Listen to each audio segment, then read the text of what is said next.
I call on Government Order of the Day number 1. Passports Amendment Bill number 2, first reading. Honourable Peter Dunn.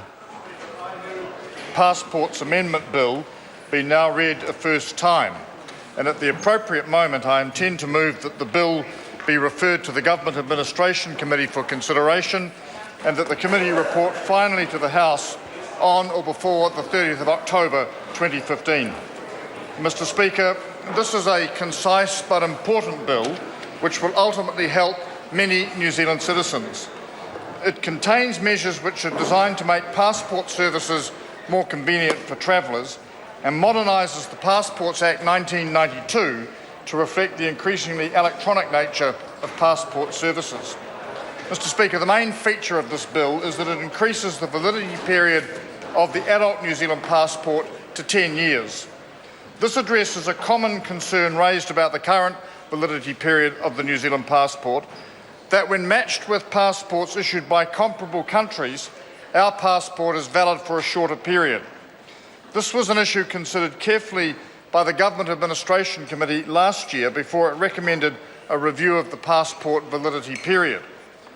Mr Speaker, New Zealanders are well known for their love of travel, and being geographically isolated as we are, the passport is an essential document for many people for both business and holiday purposes.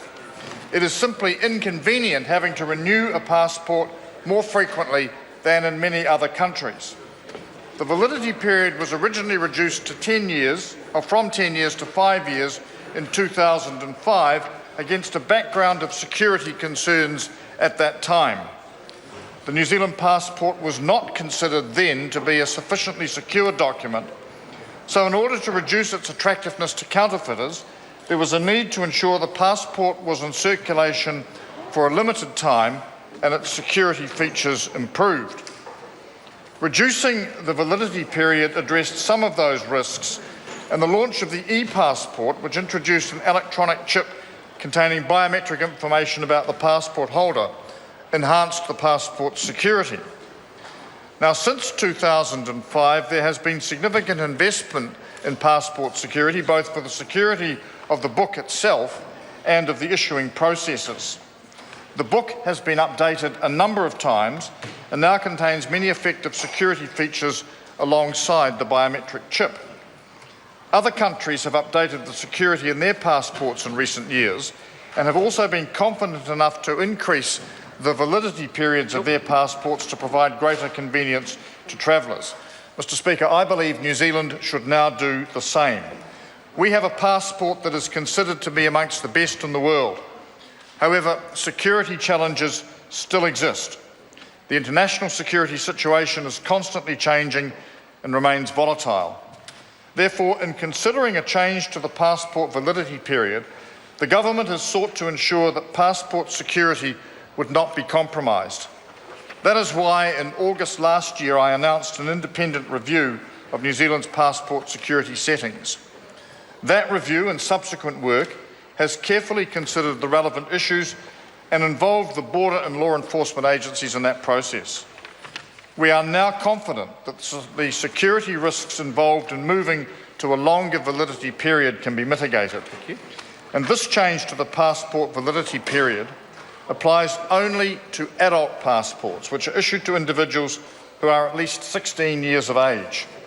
Children's passports will still have a 5-year validity period in line with international convention, which recognises that younger people's appearances change more quickly.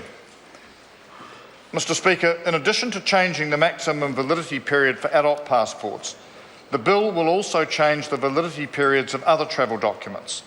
This includes extending the validity period of refugee travel documents from 2 years to 5 years, and that brings them in line with the length of the residency period required before refugees can apply for New Zealand citizenship and obtain a New Zealand passport. The bill reduces the maximum validity period of certificates of identity from 4 years to 2 years. These travel documents are issued only to non-New Zealand citizens who cannot get travel documents from their own countries. As we may not have full access to these individuals' identity information, The majority of certificates of identity are issued for 1 year only, so it is therefore appropriate to amend the Act to reflect this reality and the greater security concerns around those travel documents. Mr. Speaker, in addition to changing the validity period of travel documents, other changes in this bill are designed to ensure that New Zealand's passport services are supported by up-to-date legislation. The bill does this by removing outdated provisions which are inconsistent with modern security and operational practice. For security reasons, passports and other travel documents that expire or need to be changed because their visa pages are full are now replaced by completely new documents. The original documents are not amended in any way. Therefore, the current provisions in the Act, which enable the expiry dates of passports to be extended and additional visa pages to be inserted, are redundant and are being removed. In a similar vein, the bill also removes references in the Passports Act to the reissuing of travel documents. This change reflects the fact that new travel documents with updated identity details for the document holder replace any previous document. The bill also provides clear legislative authority for best practice document security.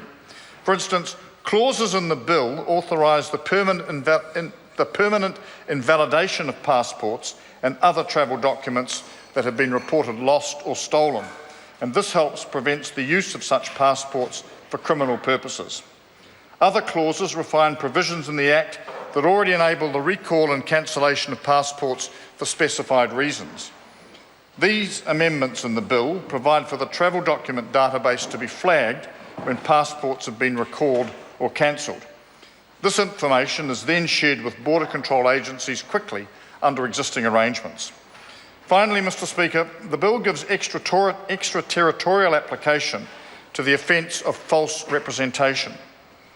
This change aims to reduce the risk of the online passport application service being misused by individuals based overseas or who apply to the Department of Internal Affairs London or Sydney offices with false information. So to conclude, I believe it is important that the operational practices of this world-class government service are supported by modern legislation. The majority of the amendments in the bill are of a relatively minor and technical nature, or they simply update the Act to reflect computerised processes.